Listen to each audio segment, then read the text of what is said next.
Thank you for joining Wars of the Roses. As we continue with Part 38, Introductory, Book 7, Some Christian Students of the Kabalah, from the Doctrine and Literature of the Kabalah by Arthur Edward Waite. Book 7, Some Christian Students of the Kabalah, Argument. The opinion of modern occultists that the Kabalah is a vehicle of the secret doctrine of absolute religion was never held by occultists in the past.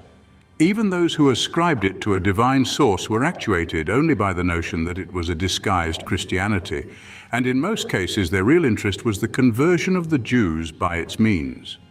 The chief Christian students of the Kabalah are cited successively to prove these points. The modern opinion began with Eliphas Levi, and it is shown that his authority is unreliable. Some minor misconceptions are corrected, and some extrinsic points of interest are developed in the course of the sketches.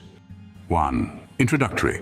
So far as our inquiry has proceeded, no system of philosophy would seem less connected with what is known conventionally as magic than is the Kabalah to all outward appearance. That there was, however, a systematic connection, by which I mean a connection permitting the philosophical doctrine to emerge as fairly distinct, there can be no doubt. We owe our medieval witchcraft chiefly to this source. We owe also our medieval demonology, and the Jew, hounded out of Spain by the iniquitous edict of Ferdinand and Isabella, left to the Inquisition and its devildom another pretext for extermination, more fuel for the burning, in a word, the tremendous legacy of sorcery. The Jew was avenged in the magician. When enumerating the alleged branches of esoteric tradition in Israel, I endeavored to distinguish that of magic from philosophy. While the traces of the philosophical tradition are nowhere met with in antiquity, that of magic abounds. It was to be expected that the newer order of ideas should become interfused with the older. But the Sefer Yetzirah and the Zohar are not magic.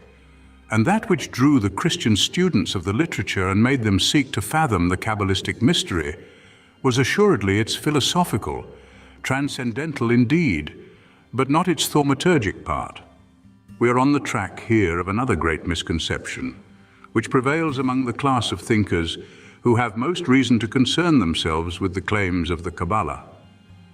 It is useless for occult writers and their too easy disciples to continue as they have done in the past, appealing to Christian authorities as to great names supporting their view of the subject. Those who accepted and those who vindicated the authenticity of the secret tradition had never dreamed of the religion behind all religions, nor did they look to the sanctuaries of Egypt for any light but that which perchance was carried into it by the descendants of Abraham. The occult writers make two errors. In the first place, they cite among Christian Kabbalists many authorities within and without the mystic circle, who have no claim to the title. In the second place, they misconstrue entirely the position of those whose title itself may be beyond any challenge. Over and above these points, many names, great and otherwise, which it looks well to engross on the deeds of a brief for the defense, bear witness only to the prevailing ignorance. The purpose of the brief studies which follow is to demonstrate these facts, which possess considerable importance for those whom I address, and are therefore an integral part of my scheme. They are not biographical sketches, and they are not bibliographical notes. They are designed to exhibit that among the names commonly cited in connection with Kabbalism, some should no longer be mentioned. Some belong only to a quixotic attempt at discovering an Irenicon for Christendom and Jewry. Some are not worth citing, because despite their imputed authority, they have nothing of moment to tell us, and some, a bare residuum with a handful of recent writers, may be left on the otherwise vacated benches.